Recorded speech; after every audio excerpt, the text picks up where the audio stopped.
damos la más cordial bienvenida a esta conferencia que va a dictar la doctora Brenny Mendoza.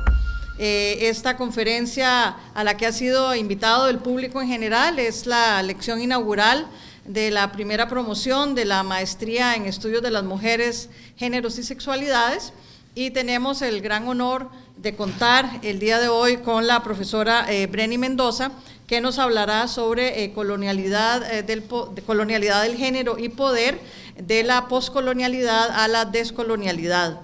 Brenny Mendoza es profesora de Género y Estudios de la Mujer de la Universidad Estatal de California en Northridge.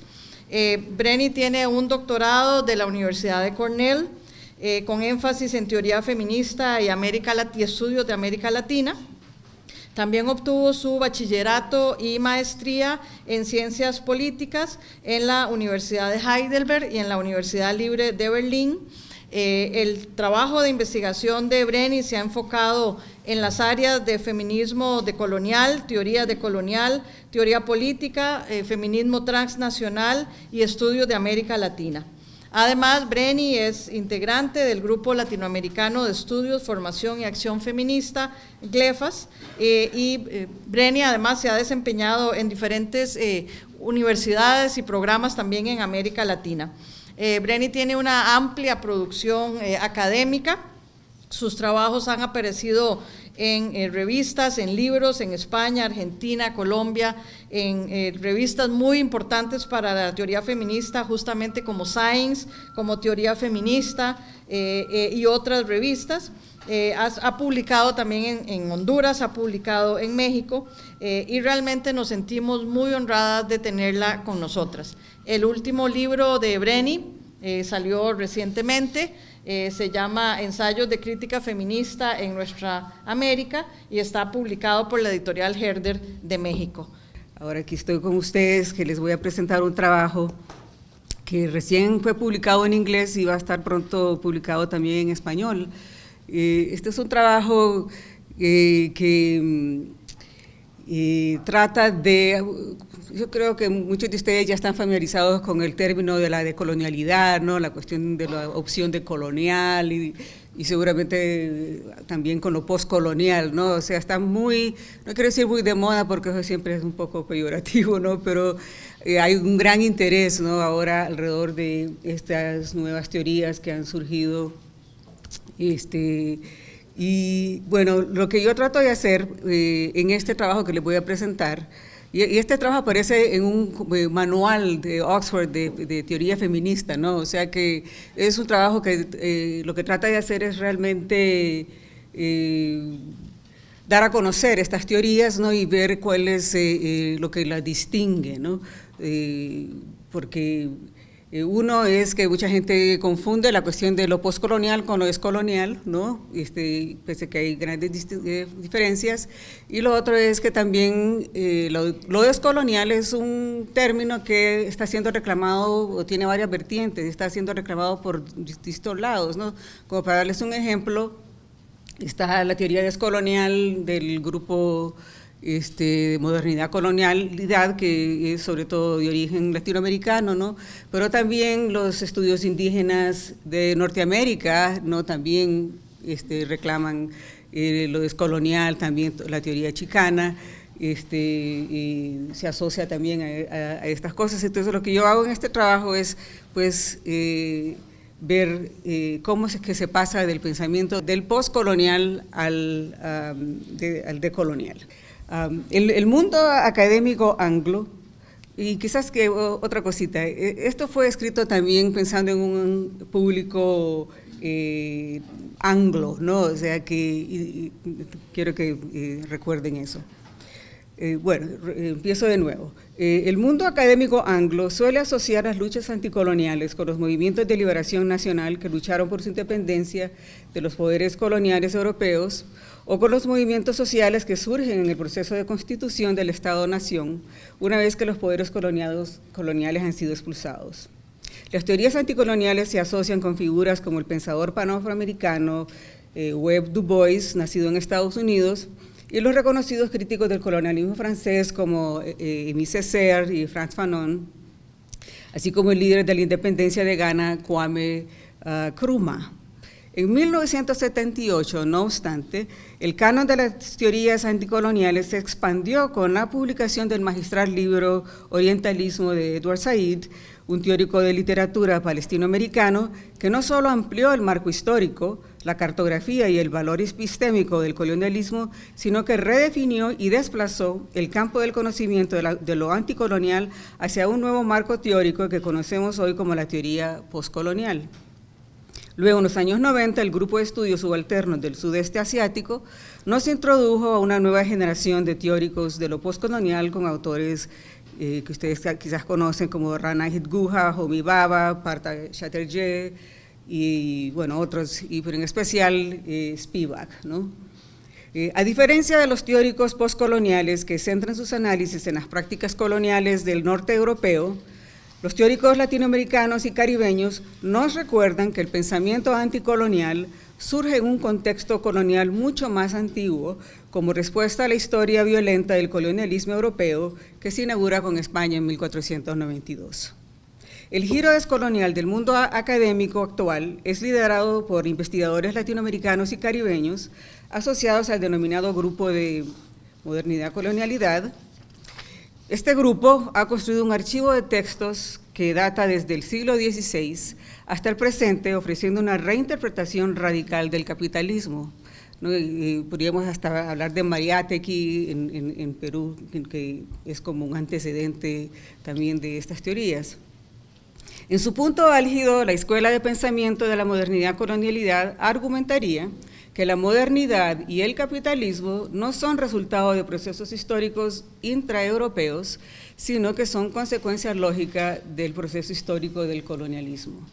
Algunos de los teóricos de esta corriente, muchos de ustedes sabrán, son el sociólogo peruano Aníbal Quijano, que teoriza el concepto central de la teoría descolonial, la colonialidad del poder, los argentinos Enrique Dussel, conocido por su filosofía de liberación, y el concepto de transmodernidad, y Walter Miñolo, semiótico, autor del libro El lado más oscuro del Renacimiento, y por último Nelson Maldonado Torres, filósofo puertorriqueño que desarrolla el concepto de la colonialidad del ser, y hay muchos más. La teoría feminista anticolonial surge en este rico contexto intelectual, sin embargo, ocupa una posición marginal tanto dentro de las críticas al colonialismo como dentro de la teoría feminista occidental. La obra brillante de Spivak es un buen ejemplo de cómo se produce esta compleja marginalización.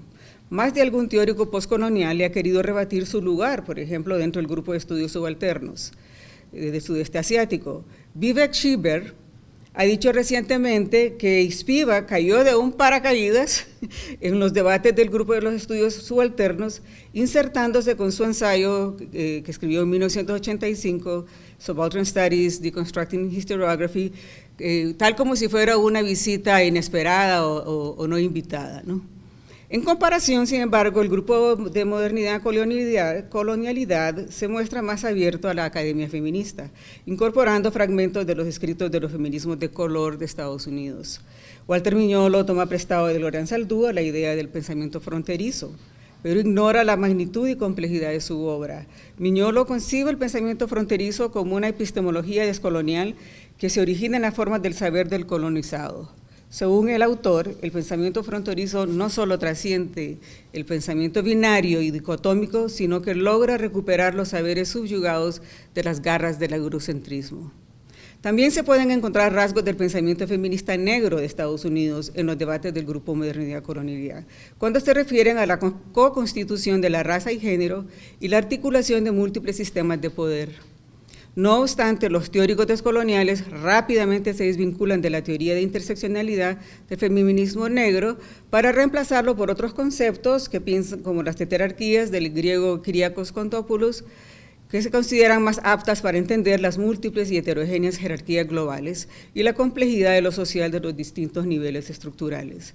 Se incluyen algunas autoras feministas en sus antologías y se las cita en varios de sus trabajos. Sin embargo, la analítica de género de por sí sigue ocupando un espacio liminal en la teoría descolonial. La recepción del concepto de la colonialidad de género de María Lugones es un caso paradigmático. Inspirada parcialmente por los escritos del grupo Modernidad-Colonialidad, Lugones le adjudica al género el mismo poder explicativo que Quijano le atribuye a la raza, dentro de su conceptualización de la colonialidad del poder, de forma que lo comprende igualmente como un constructo social y colonial. Sin embargo, pese al reconocimiento público que se le brinda a Lugones, son pocos los teóricos descoloniales que incorporan el concepto de la colonialidad de género como fundamento central de la teoría descolonial que ellos construyen. Es decir, que sin duda la teoría feminista inspira a ciertos teóricos descoloniales en sus reflexiones, pero no logra reconocerse por completo como teoría seria, ¿no?, por sí sola. Algo similar le sucede al pensamiento feminista anticolonial dentro de la Academia Feminista de Estados Unidos, angloamericana y europea, donde también se le mantiene al margen. Con la notable excepción de la teoría feminista postcolonial, que goza de gran prestigio, las demás vertientes del pensamiento anticolonial feminista no reciben la misma atención. Desde hace mucho tiempo, por ejemplo, las teóricas feministas negras en Estados Unidos observan que sus aportes teóricos no son tratados como verdadera teoría dentro de la academia feminista. Nicole Alexander Floyd ha dicho recientemente que el análisis interseccional ha sufrido tal metamorfosis de la mano de las académicas blancas hegemónicas que ya no cumple con su propósito principal, que es visibilizar la opresión de las mujeres negras en los Estados Unidos.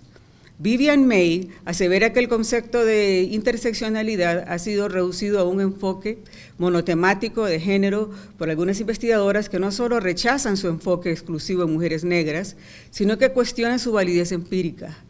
Otras teóricas feministas negras sienten que hablan palabras al vacío o que están siendo víctimas de un contragolpe epistémico dentro de la Academia Feminista de Estados Unidos y Europa. Este contragolpe epistémico se pone en evidencia cuando los trabajos de feministas chicanas como Gloria Anzaldúa y Chela Sandoval se caricaturizan como sencillas políticas de identidad o como modas académicas fácilmente superables por teorías postestructurales más sofisticadas.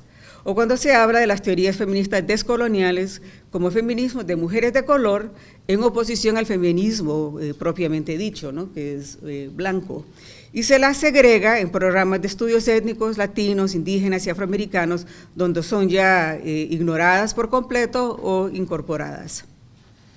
La política de citaciones de la Academia Feminista Hegemónica Blanca tolera la presencia de los trabajos de las mujeres de color, pero distorsiona el contenido de sus ideas, falsifica sus genealogías, anula sus contribuciones a la teoría feminista y resubyuga sus conocimientos.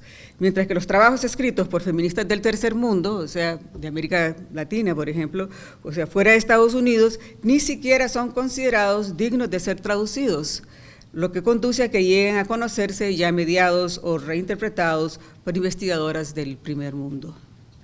Desde esta perspectiva feminista anticolonial, las teorías de las mujeres de color están siendo sometidas a un proceso de recolonización, sus ideas centrales y preceptos obligados a desaparecer lentamente o a reaparecer blanqueados y desprovistos de su fuerza crítica.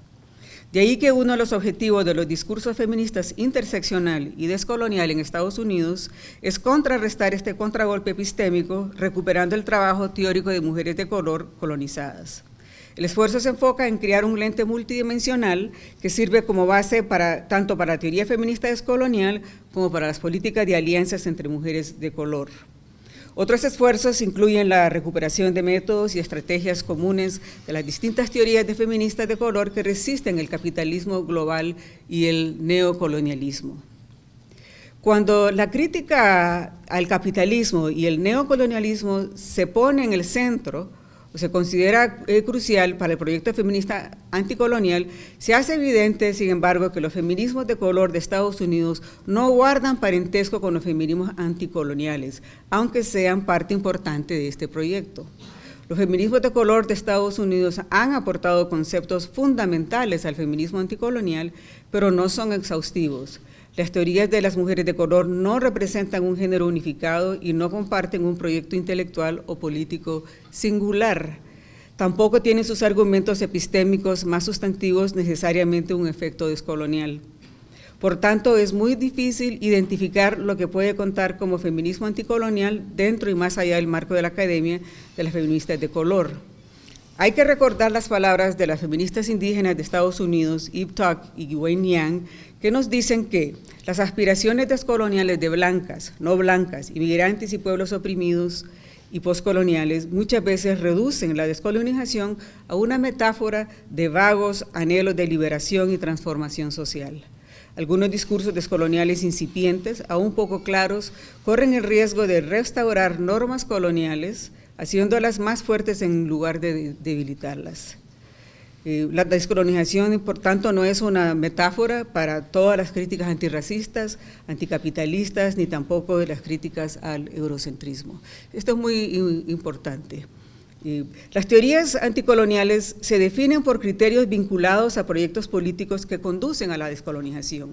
Pero las preguntas sobre qué criterios y qué proyectos políticos son los que conducen a la descolonización, qué debemos entender por descolonización o cuáles son las prácticas que logran efectivamente desafiar el colonialismo y la colonialidad, son motivo de un intenso debate.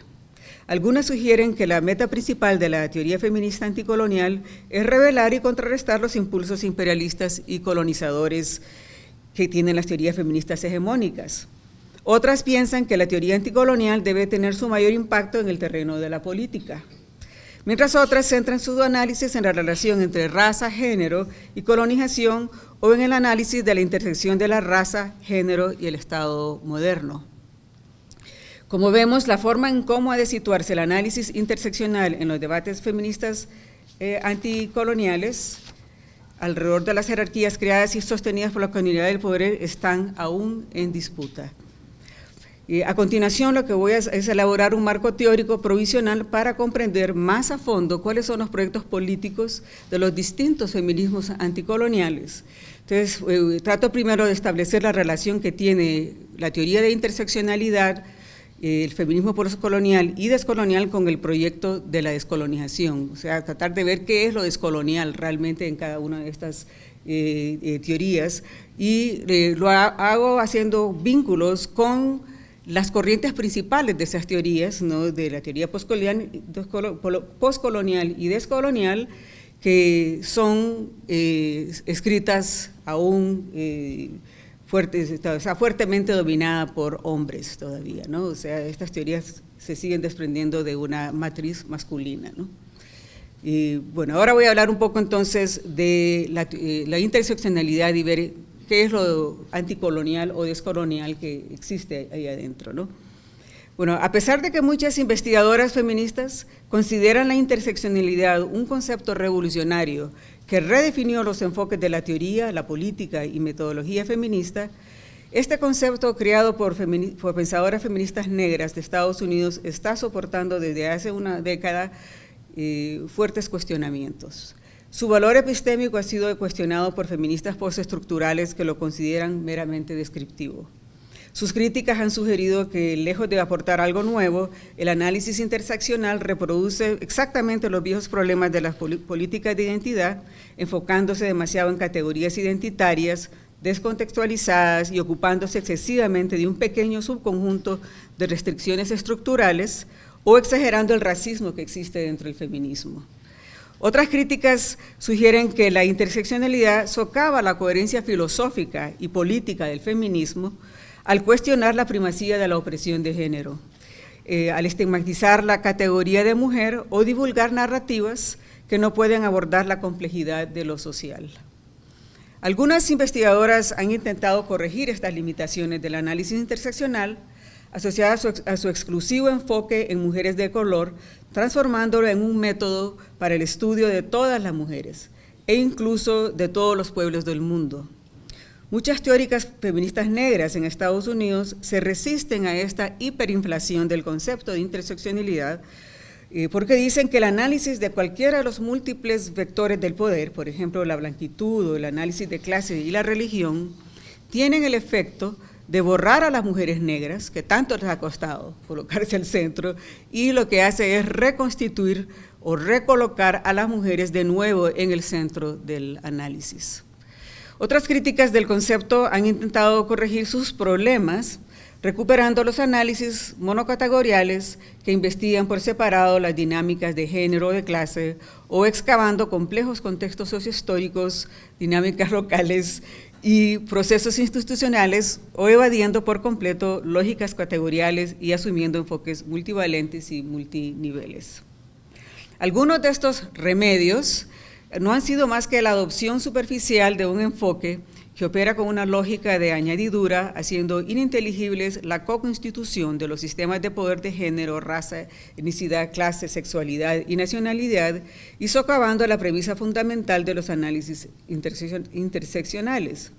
No sorprende por eso que muchas teóricas feministas negras de Estados Unidos perciben estas críticas displicentes y falsas interpretaciones de la interseccionalidad como una forma de violencia epistémica y recolonización del conocimiento feminista negro. A diferencia del rechazo y distorsión que el concepto de interseccionalidad ha sufrido en la Academia Blanca de Estados Unidos, los estudios feministas postcoloniales y descoloniales, tanto dentro como fuera de Estados Unidos, le han dado mucha mejor acogida. El marco analítico interseccional ha sido fundamental para los feminismos del tercer mundo, que son críticos del colonialismo, feminismos que usualmente se conocen como postcoloniales, ¿no? Anne McClintock, una feminista postcolonial africana, blanca, nacida en Zimbabue y criada en Sudáfrica, argumentaba en su libro Imperial Leather que el colonialismo y el imperialismo no pueden ser entendidos sin considerar la invención de la raza.